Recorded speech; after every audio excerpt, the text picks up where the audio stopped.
গাজার ফিলিস্তিনিদের জন্য ত্রাণ সহায়তা নিয়ে রওনা দেয়া নৌবহর গ্লোবাল সুমুদ ফ্লোটিলা বুধবার স্থানীয় সময় রাতে ইসরায়েলি বাধার মুখে পড়ে। বহরের কয়েকটি জাহাজ থামিয়ে তাতে উঠে পড়ে নৌসেনারা। বন্ধ করে দেয়া হয় নৌযান থেকে চলা সরাসরি সম্প্রচার।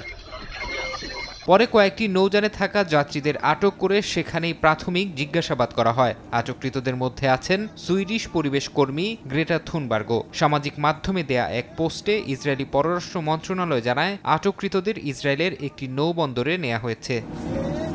এদিকে ফ্লোটিলা নৌবহরকে বাধা দেয়া ও বেশ কয়েকজনকে আটকের ঘটনায় বিশ্বজুড়ে নিন্দার ঝড় উঠেছে। তুরস্ক এ ঘটনাকে সন্ত্রাসী কর্মকাণ্ড হিসেবে আখ্যা দিয়েছে। ব্রিটিশ লেবার পার্টির সাবেক নেতা জেরেমি করবিন এটিকে আন্তর্জাতিক আইনের লঙ্ঘন বলে উল্লেখ করেছেন। আর নৌবহরে বাধা দেয়া ও কয়েকজনকে আটক করার ঘটনাকে অপহরণ হিসেবে আখ্যা দিয়েছে ফ্রিডম ফ্লোটিলা কর্তৃপক্ষ।